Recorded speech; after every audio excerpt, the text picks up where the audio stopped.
Welcome to another episode of the 100% podcast with me, your host, Harry Purdy. Today, I'm joined by a new guest to the show.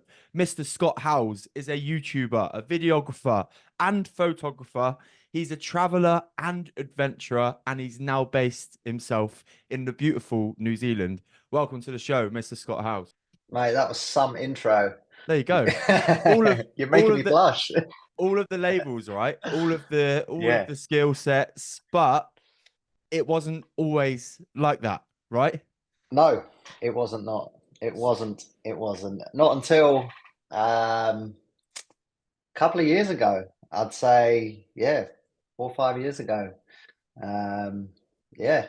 The journey started for you all the way over here in the beautifully murky Yeah. springtime UK England. What was the I thing don't that miss that made that much. yeah. What was the thing that made you just go, oh my God, I wanna leave. I need to get to New Zealand. What was the like crux? What was the turning point? Well, I mean, I guess I never left England with the intention of moving to New Zealand, which is mad. But basically, myself and my partner, or my wife now, me and her, we would like save up all our allocation of holiday every year, and we would take a month off at Christmas, and we would travel. We'd go.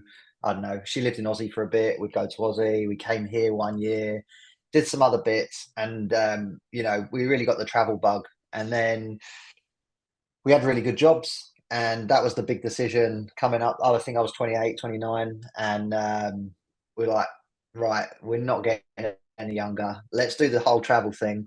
We'll see where we're at, and whatever happens, happens. So we did. I think we did probably about 13 odd months of travel, and we was actually with Chloe's, my wife's family, in Australia one night, and we was having a few beers, and we were kind of coming to the end, and we didn't really want to go home. And her sort of like godfather said, "Why don't you go back to New Zealand, get your working holiday, see what happens?" So about 3 or 4 months later, we did. We got that. We come to New Zealand, and then the world ended, and we got stuck here. Probably not So the it worst wasn't the place in the world to get intention. stuck, right? Mate, absolutely not. Like, you guys had it hard back in the UK. Do you know what I mean? Like, obviously, speaking to my parents and that. Um, yeah, we had it pretty easy out here.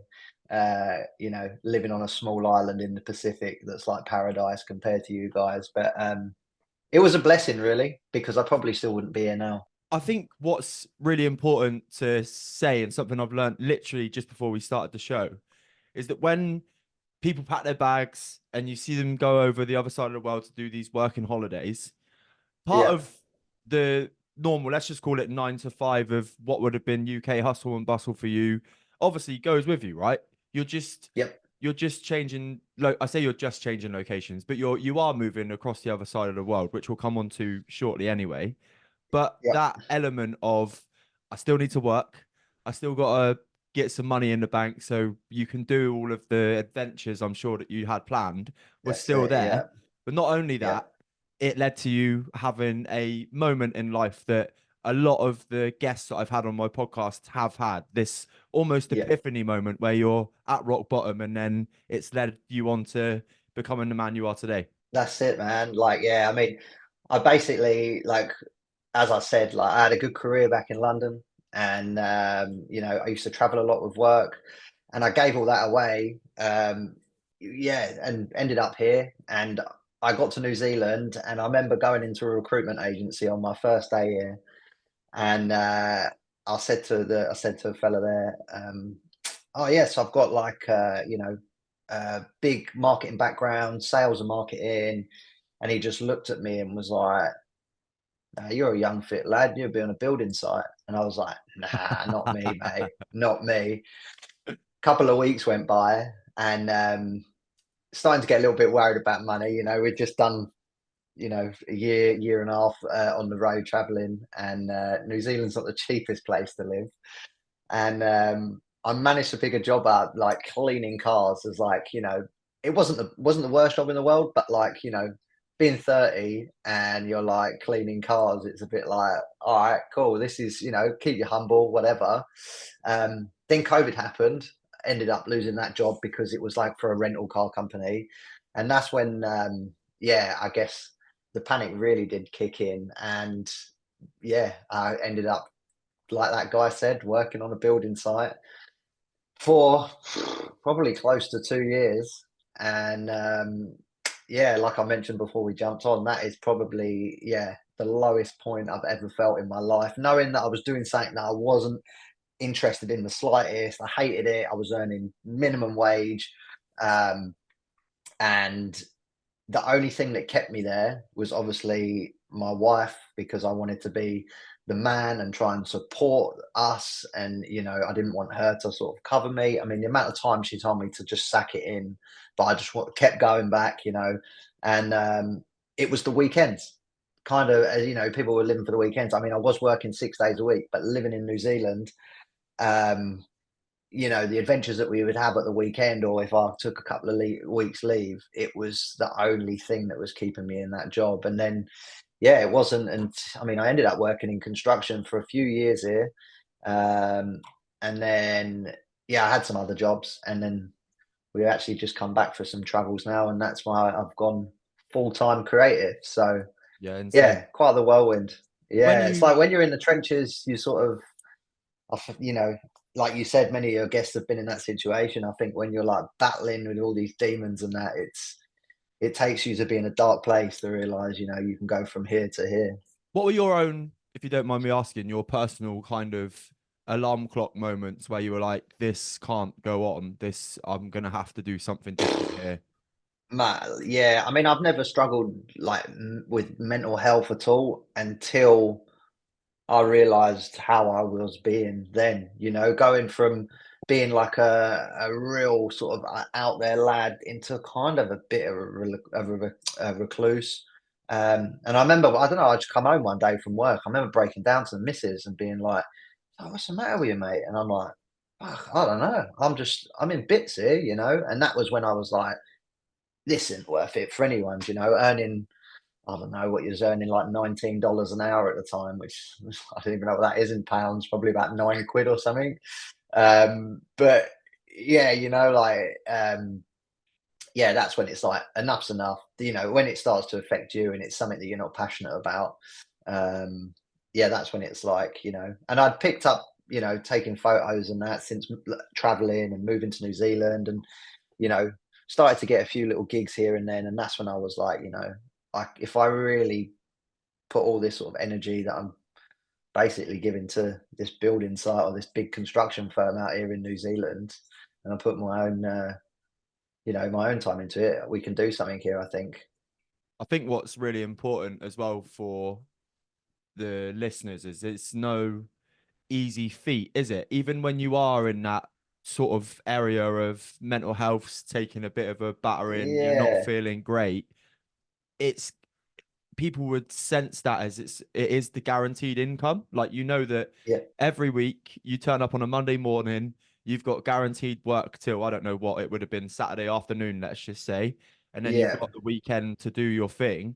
People find it really hard, like the risk and reward thing. Whereas yeah, the reward in terms of your mental health getting better and your energy yeah, returning. Like you say, you were an outgoing lad and you weren't, and then now you are again, quite clearly. Like yeah, obviously just look at your content. It must have been so rewarding, but also there must have been that element of what if in the back of your yeah. head. Well, that's it. I mean, I'm very fortunate. Obviously, I've got a wife. She's got a great job, and she's been the one. She's like, my biggest fan. She's always saying to me, "You can do this. You can do it full time. We'll be all right for money." And like, even now, times are hard. Like to be honest with you, I probably haven't had an invoice come in the last 2 weeks or so.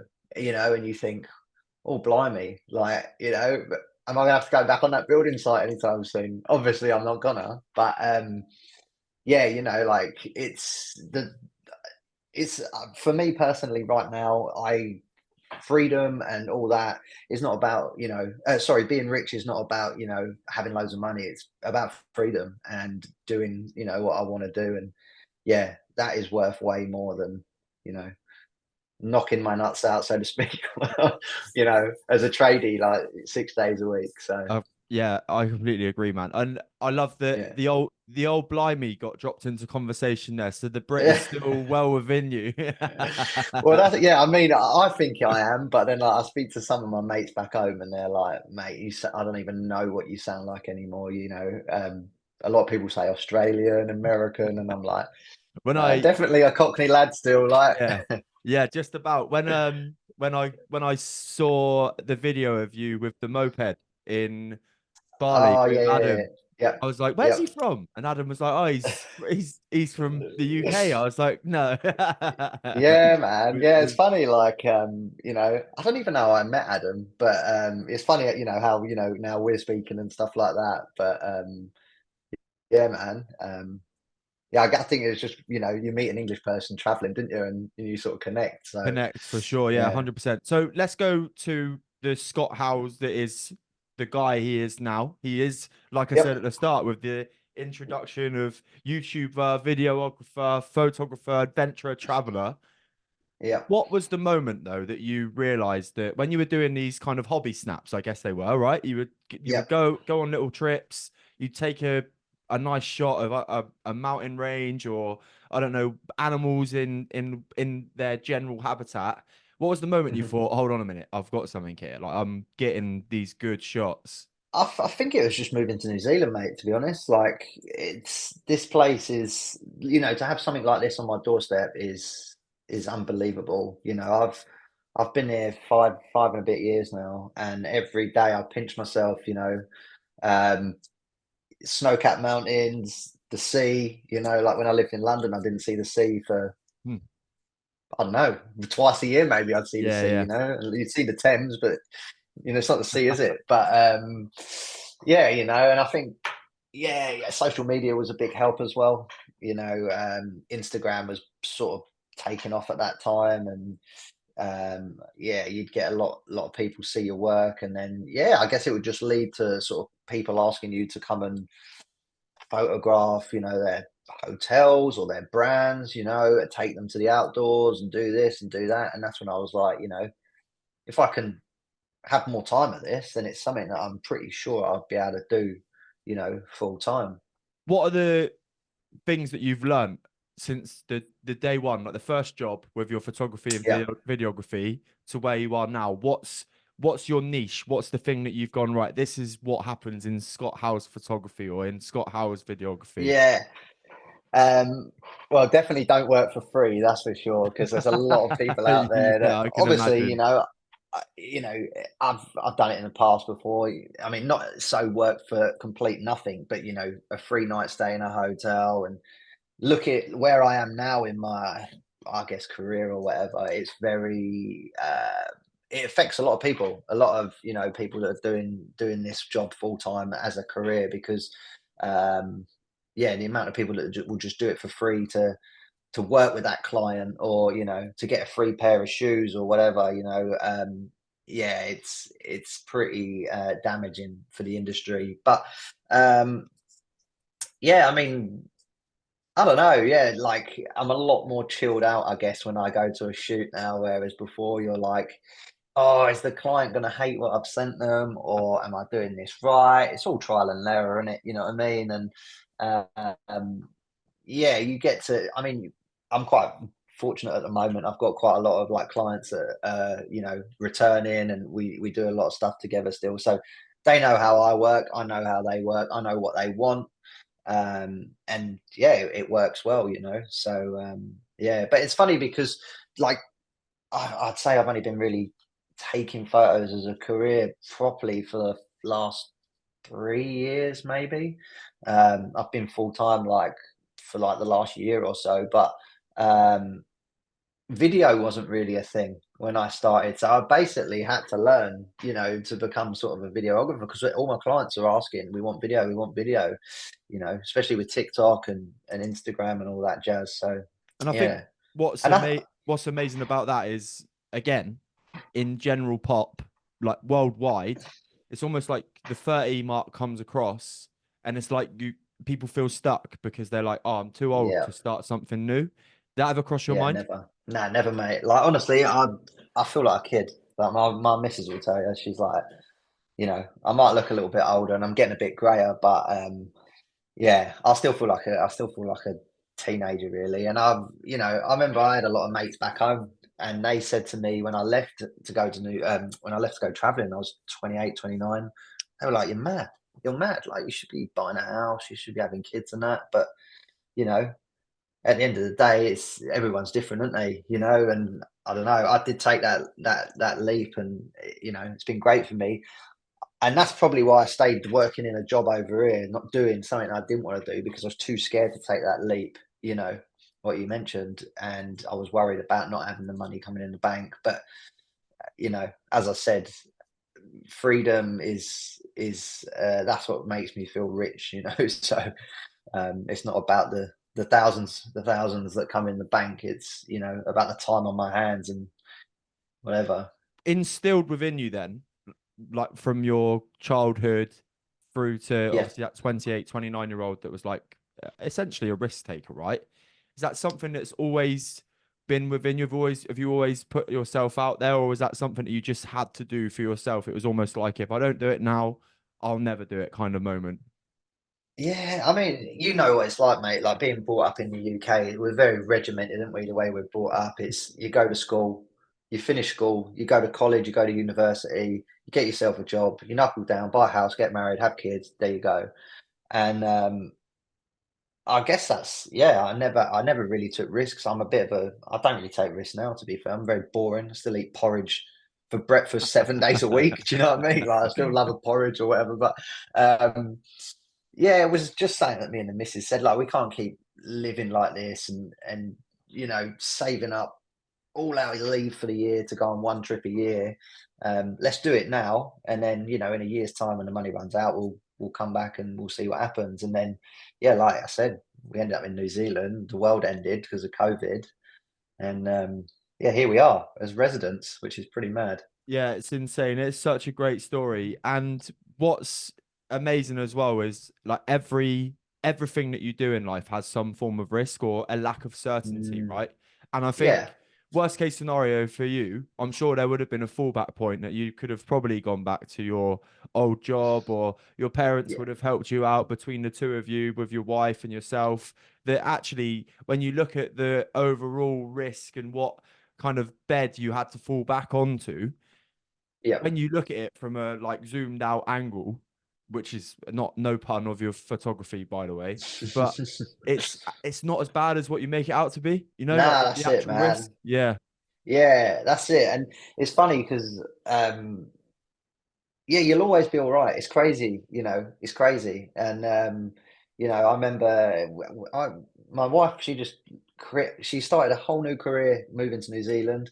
And yeah, a year ago, she just packed up her job and was like, I'll be all right. Like we've done this, we've had the midlife crisis twice. We'll be fine. She'll come back, she'll get a new job.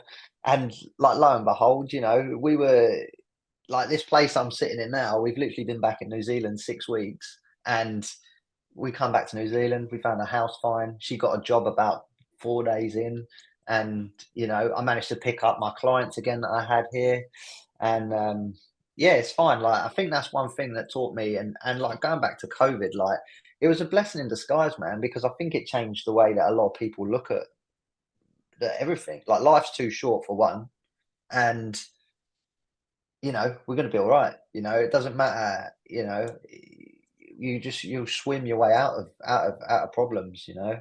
Um, yeah, it's kind of funny. yeah, But I it's was never like that as a kid. I was very to the line, and I wanted to be secure. But yeah, I guess kind of get too proud in yourself, didn't you? And you don't want to. Yeah, I think as well, speaking from a UK lad to a UK lad, yeah, there is a lot of pride and there can be a lot of yeah, ego in like the career and making the most money, especially in the environment in London, which is yeah, in 100%. like I live in, it's like the quietest place in the world, Yeovil, southwest of England. Like there's not a lot going on, but there are still egos who compare this and that, and it can be insanely materialistic, right? the Yeah, biggest job, the best car. And I've been really fortunate in my life that those kind of expensive things, like I've never been bothered about having a really expensive watch. I've never been bothered about yeah, an expensive car, blah blah blah. And I've been brought up by two parents that have always kind of said, you'll be all right anyway. You know what I mean? Like worst case scenario, you just sleep on the sofa for a couple of nights a week. But what I'm saying that's is it. our culture in the UK can get us to feel a little bit like if you're Yeah, not at the top and you don't have the BMW or you don't have the Rolex, you're not being yeah. successful, and it's just not true, is it? Nah, 100%. And I think that's probably the way my life was going as well before I left, to sort of go backpacking and travel for a bit. Very much living for the weekend, new shirt every Friday night, wanting to look the best, have a nice watch. And now, I mean, look at me, I'm completely different. I've got a teapot on my head. I've got an old Patagonia jumper on. Do you know what I mean? Yeah, I'm not fussed about that. I mean, my Yeah. missus she'll probably disagree with that because the amount of like camera gear and that I spend money on. But it's like a builder, in it? They need good tools. So And I think really that's what I had to say. when you break that down in terms of a I guess a little bit of a life lesson, when you find your passion and you find your Yeah, niche, you what's valuable to you will show.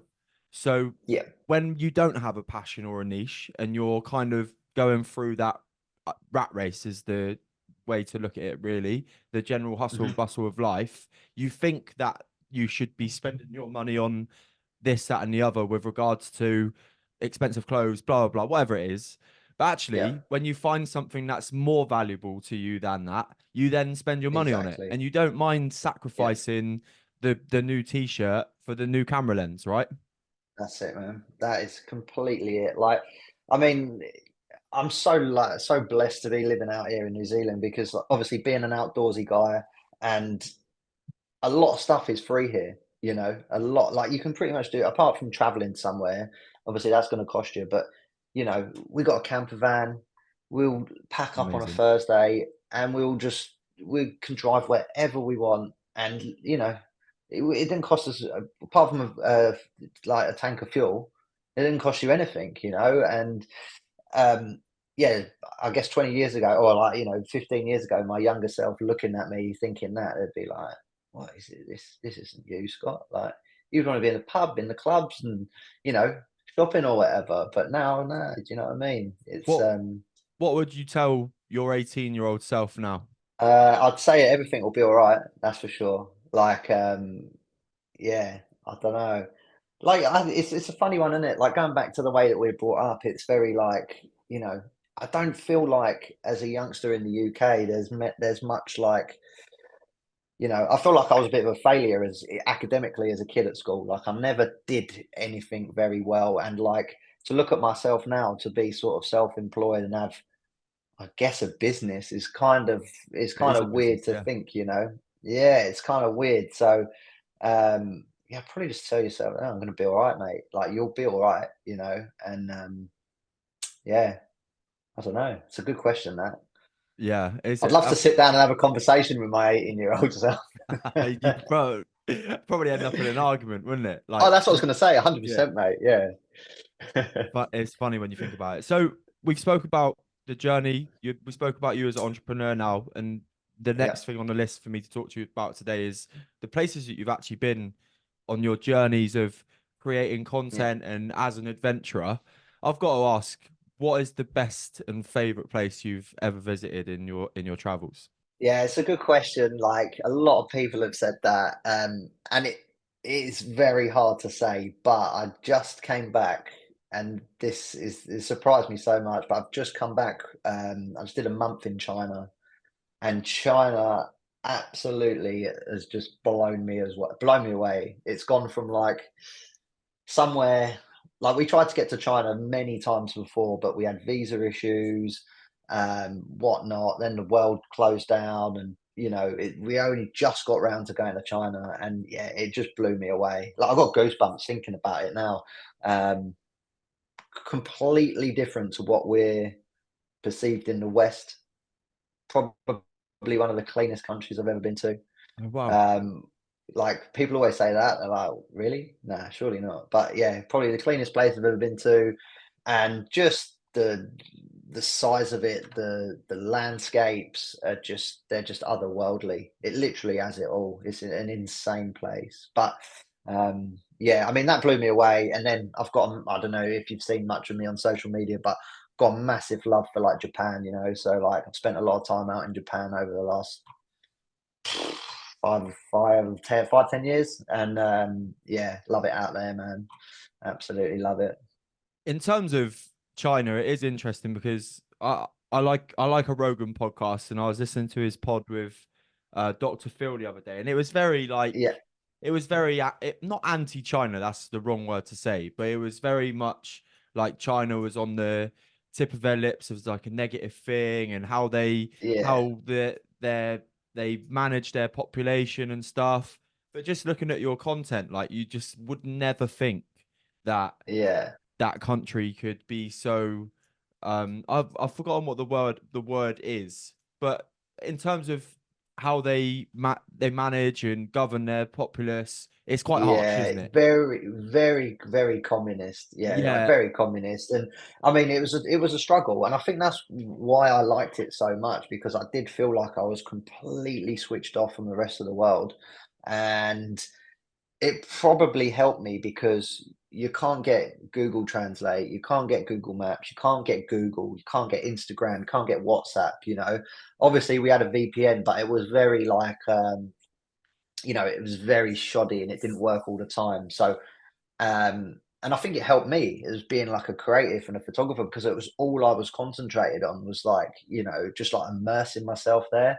Um, but yeah, like they probably said like in the Rogan podcast, like it's very, very communist. And I remember getting stopped actually. One of my last days I was in Beijing, and I'd got up for sunrise and went to shoot sunrise, and I was walking back to the hotel, and we were staying in like quite a main area, and there's all these checkpoints about, and I thought, oh, fuck, what am I going to do? Like, I can't speak Chinese. I haven't got no credit or whatever on my phone to like Google Translate or whatever, and I know that I haven't got any ID on me because my missus had it all on in her like bag or whatever.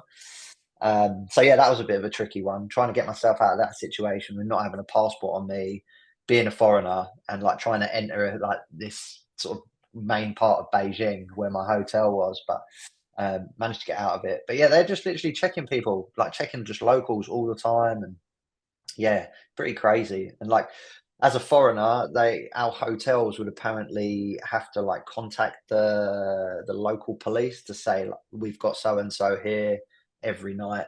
I don't know how true that is, but from what I saw on the visa process, that's how it works. But yeah, pretty crazy place. yeah. And does it obviously we spoke about comfort zone. When you go to these places, there's always that risk of the unknown, isn't there? Especially when you see Yeah, some kind of Chinese police officer walking towards you, being like, "Where are you? Who are you? Where are you going?" And probably not being able to communicate. Is it? Would you yeah, say that's something that like it's probably made you more relaxed now? Like when you go to a shoot, for example, and you say, "I'm way more chilled out than I used to be," it's because yeah, your tolerance levels for those high pressure situations has probably shot right up. yeah, absolutely. And yeah, I think that it's just like you learn in life, didn't you? It's life lessons. And you know, even traveling to, we've traveled to some really sketchy places, Colombia, Ecuador, and you kind of just know to not put yourself in a bad situation. Do you know what I mean? If you're chasing trouble, then trouble will probably find you at the end of the day. So, um, like I say, yeah, it's pretty amazing what you can do. How Um, many countries have you with, been to now in total? I don't know. I don't think I've been to that as many as what. If I was to list them all, I don't think it would be as many as what you'd think. There's still a lot of the world that I've not seen, so When I when reckon I good yeah, when I 50. was in Bali, I think one of the biggest kind of realizations, I wouldn't say I've ever been sheltered at all. I've seen Mm, a few countries, been to like the Europe, like the standard holiday destinations. yeah. Been to like a few out there places like Saudi, Latvia, um, Oh, and nice. and they are interesting. But when you when you go to like a Turkey or a Spain or a Portugal, like, and it's very holiday orientated, Yeah, it's so know what you're different, getting isn't kind it? of thing. Yeah, yeah. And then you go Yeah, to Bali and you're like you said earlier, it's otherworldly, some of it, right? With yeah. what you see, the waterfalls, the Especially what you do with Adam. yeah, yeah, yeah. He's living like a local, mate. Oh, it's unbelievable. And Yeah. just moments where you're like, I'm, and it's stupid, a stupid example, but I'll give you an example. Is we went on this absolute trek. We went to like the Twin Falls. I don't know if you went there when you Hmm. were in Bali, and we stopped on the side of the road because we came up this road and it was the main road, and like in Bali, nothing's ever signposted, nothing's like Yeah. done as we know it, you know what I mean? And they'd shut the main bridge to go across this river. And the guy, Adam, obviously had a conversation with him. He was like, "Oh yeah, there's this bamboo bridge you can go across on your mopeds." And obviously I was like, "There's absolutely no way in a million years I'm going across the bamboo bridge." But anyway, we were stood still, like just trying to re-find our way, how to get back onto the main road so we could go round the bridge into where we were going. I just looked up at the trees and I was stood under a banana tree for the first time. Like, and I was like, Wow. Yeah. yeah, I was like, what the They're fuck? not in a Like, supermarket. yeah, yeah, yeah, yeah, Yeah. yeah. There they Yeah. are. Like, Yeah. that's where they're from, kind of thing. But what it Yeah. did make me realize, going around the houses with this story, is that that's one of, I'd say, three out there countries I'd been to, and the things that I'd Yeah. saw on that 3.5 Mhm. week trip were insane. And it Yeah. just goes to show how many of those places there are in the world that Oh, probably mate. Yeah. I'll never see all of. Obviously, I'd like to Mhm. see as much of the world as possible, like yourself, but there's going to be so many places, little hidden gems that Yeah. will just get unseen. That's it, man. And like when you go to those places as well, it makes you realize how when you see the locals, they're so happy, aren't they? And, Yeah, and they don't have much. And then, when I feel like that's a good thing about travel is that when you're having a shit day and you think like back to those people that have they've got nothing, but they're so happy, it gives you a bit of a kick really to be like, get over yourself and, just be happy, So it does make you realize, um, yeah, keeps you sort of grounded and humble, I guess. definitely. And I did say to it, like when you go to Bali, especially, I think it's because of the lack of funding that the locals get, and you see Mhm. what's put on a plate for tourists over there. It's very much a tourist Yeah, central. It does make you feel a bit that's it. bad, doesn't it? Yeah, 100%, man. And like, you know, I remember when I went back, it'd been the first time since before the pandemic. When Adam first moved out there, actually were the first time I went out there. And you'd go back and you'd be like, "Oh, this is a bit expensive now," and you're thinking, "Hold up, like, Yeah, how are you moaning about that? Like, these people need to earn money. They're going to earn more money because there's more tourists coming. Well, they're going to put their prices up. Of course they are. Do you know what I yeah, mean? They're catering for way more people, and it's still 3 times cheaper than what you're paying for wherever you come from in the world. So, yeah, good and bad that one in Bali. It's a bit of a weird situation. Obviously, Adam, he's probably spoke to you about how he feels about it. With like the mass tourism out there and what they're doing. But yeah, that's a story for I guess a discussion for another day. yeah, yeah. What is the so you say you're outdoorsy, and I know a lot of your Yep. content is based on the outdoors and what you see Mhm. and adventures as well. What is it about the Yep. outdoors that you love? What is it that it does to you in terms of your brain, how you feel? Escapism, man. Just yeah, just getting away from it all and just like honestly, I don't feel like there's anything better in this world for me right now than to just hit the hills here, take a tent, stay in a backcountry hut, no signal, take a jet boil, have a dehydrated meal, and just sit under the stars. When you've had a good day climbing, I don't know, 6 to 7 hours, get some altitude and just sit and sort of be at peace, yeah, it's just, don't know, man. It's just sort of euphoric. You thought, what a word. I think as well, when you Yeah. break it down, there are times in life, even I say even like the UK is beautiful if you go to the right places. Yeah. Oh, absolutely. Can't Yeah. even argue with that. And I think when you break it down, I think the way to describe it is it it grounds you because you realize how big the earth is around you Yeah. and the insane things that the earth can do as well in terms of creating these mountainous regions and Yeah. how it makes the sea look and what creatures are created by it. So it gives a sense of awe. Like I think you're Hmm. like, holy shit, Yeah, this is absolutely. way bigger than way like I say way bigger than me. It doesn't even do it justice.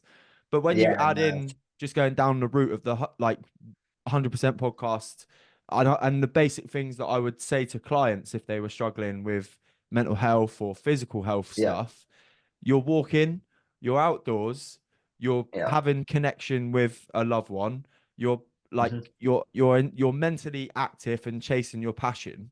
No wonder Yeah. it creates you that euphoric happiness feeling. It's That's it. Yeah. all of the foundations, all of the pyramids that you need to Yeah. be happy, I guess. That's it, man. And like, and it's free. It doesn't cost you anything, you know, like it's literally, yeah, it's, yeah. And it's, I need to do it more really. I mean, I'm obviously just got back to New Zealand and we've got lots of work on and stuff at the moment. So I haven't really been out as sort of much as what I am. But, you know, even just me getting out and going to the gym of a morning or going for a cycle, like went for a cycle after work today, or go for a walk, just even that, just to switch off, leave your phone, you come back and you just feel like I feel energized, I feel more creative. It's pretty crazy what that can do to you. Like it's quite powerful, really. Yeah, and I think what's when you have those days of for yourself when you're sat in front of the computer screen and you can't do like Yeah, you're procrastinating or you feel you're lacking of energy. If you look back at what you've done over the day, I imagine you're yeah, like, oh shit, it's because I've missed out. I didn't do my walk or I haven't been up in the mountains for a couple that's of it. days or I've not, you know what I Yeah. mean? There's a reason that sometimes these feelings occur.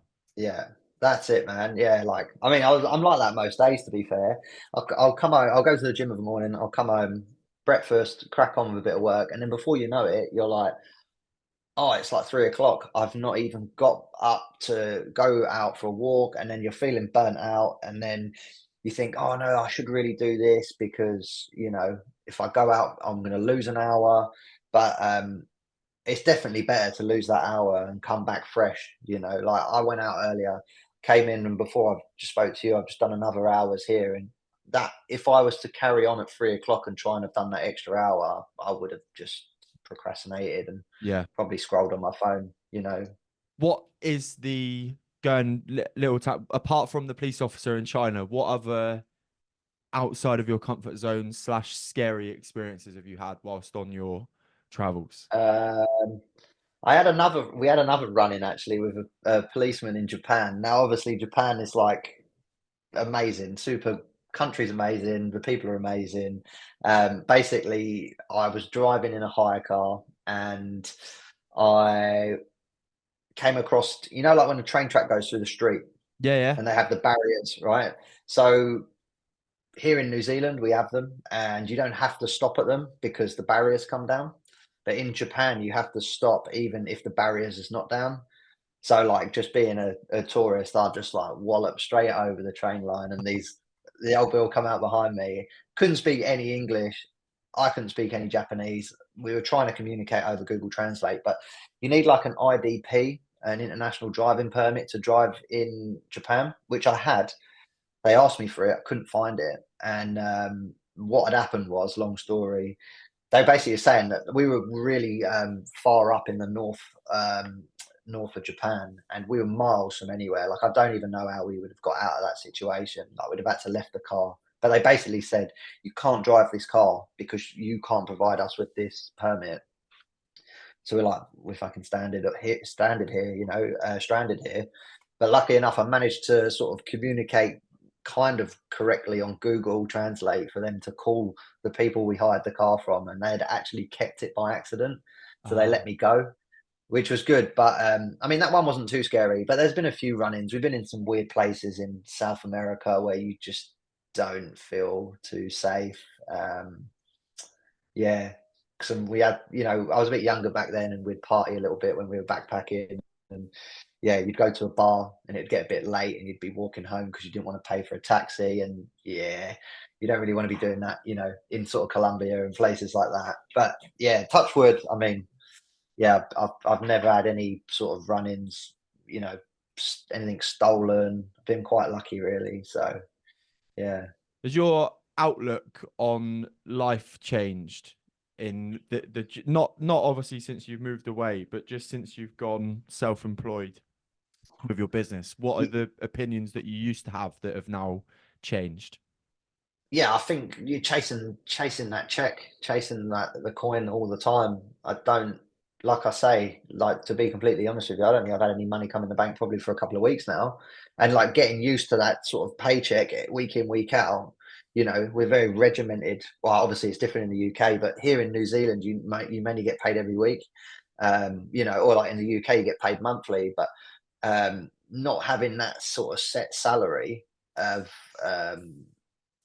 yeah, like that was tough when I first got into that. But then you could earn a heap of money in a few weeks, but then you might not earn anything for a while. So like sort of figuring out that mindset is yeah, is tricky. But like I keep saying, the freedom, man, like, you know, the freedom is money for me. Being able to do what I want to do. I love it. In terms of as well, there is some hustle involved in being a content creator. We can't lie, right? Yeah, With yeah, wanting to grow your social media, like you said, you lose time with the amount of time you spend in front of your screen, probably editing your yep, that's photos it. and your videos. And then you want to see your following grow as well. And I'm sure, even though we don't like to admit it, when you Yep. do see the new followers come in, it makes you realize that you're doing something that's working. How are the Yep. best ways that you've managed trying not to put too much pressure on that side of things? Yeah, I mean, I think I used to chase that a lot, like back in the day, whereas now that it does get frustrating though, because you do see a lot of people out there with like huge followings, and obviously, say you're pitching to a client or whatever, if they see, I don't have a massive following. There's people out there with huge followings, right? But if you're pitching an idea to a client, they might look at your following and be like, "Oh, it's not about the followers," but ultimately it is about the followers. They want you to promote their product. Why would they come to you if you've got 15,000 followers or 5,000 followers when they can go to someone, pay the same money, and they've got 100,000 followers? Do you know what I Yeah, mean? So that's frustrating. But over literally since I've like sort of turned this into a full-time gig, I haven't really done any of that sort of stuff with sort of promoting stuff through my channels, unless it really resonates with me or it's something that benefits me, then yeah. But like in terms of getting work, it can get frustrating if you're trying to pitch yourself as a and not a service, but if a brand is trying to get hold of your sort of audience as well, that it does get frustrating. But I, what's the point of thinking about numbers? Numbers are great, but you've got to think about the audience you've got, haven't you? Really, and they're the ones that are there, and they want to see what you're creating, or they're technically your customers at the end of the day. Yeah, so like if you've got a hundred followers or you've got 100,000 followers, you need to invest time into the people that are already following you, really. amazing, man. I mean, we've been rolling nearly an hour now, mate. I've got one last question for you Mhm. off the cuff, and then two that I always ask every guest on the show anyway. If Yep. somebody's sat here listening to this podcast today and they resonate with your story, they think they're missing out on something, they've got this travel idea in their head, but they're just scared about making that decision, what would you say to them? Yeah. What advice would you give to them? 100% go and do it. Like, if you've got enough money and don't get yourself broke, that's for sure. But just go and do it. Like, the world is a bigger place than, wherever you're situated right now. And there's a hell of a lot of things to see. And you'll be surprised how far you can go with even the smallest amount of money, because, it's, yeah, when you get out your comfort zone, it's pretty crazy how far you can push yourself. So chase your dreams. Always chase your dreams. I'm 35. I'm still trying to chase them now. Love it, mate. I thought you'd say something like that. Not Yeah. the final two questions I ask every guest, mate. So first one is, what is next for you, your travels, your business? What's coming up on Yeah. the calendar for you? So right now I'm actually I'm kind of stuck in New Zealand actually at the moment. So the visa that I'm on, you have to be in the country for 6 months every 2 years to qualify for like permanent residency. So I just came back from 6 months of travel, and now I've got to be in the country till about August, say. So yeah, I'm here. I just moved to a new part of New Zealand. I lived in the North Island before, and now I've moved to the South Island.